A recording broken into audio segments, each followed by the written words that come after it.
kilometara se bliži. U ovom trenutku stiže Vening, je to iz Orike Green Edge-a. Peter Vening sa Nibalijem stiže baš kad počinje poslednji uspon. I sada su na začelju, prolazi sa spoljne strane Nibali, imali snage. Vincenzo Nibali, vozač koji me oduševljava iz MT Kubeke. Luis Mentes, omaleni Luis Mentes je tu na vrhu.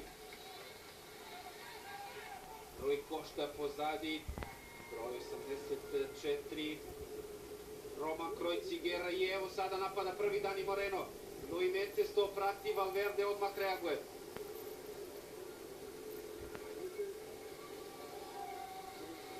Poslednji kilometar, odlazi Dani Moreno, još će prekine lanac ovde Luis Mentes.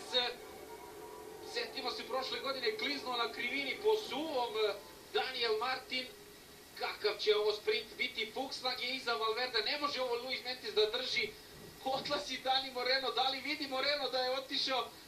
Okreće se sada i daje gas.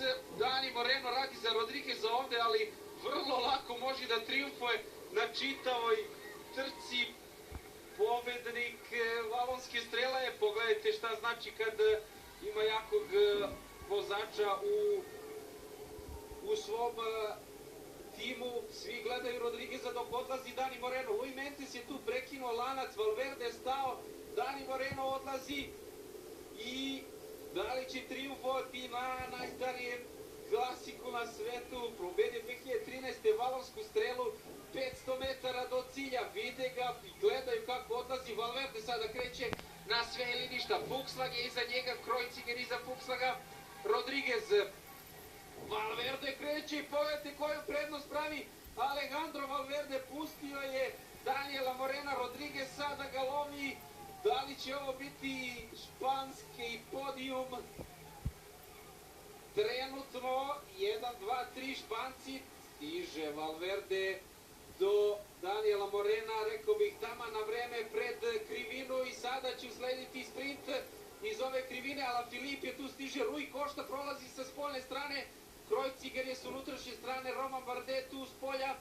Ko kreće prvi sprint? Rodriguez. Valverde je ovde najbolji sprinter, ali to ništa ne mora da znači. Rui Costa, Valverde, Rodriguez, ko će triumfovati? Valverde, Alaphilippe, Rodriguez.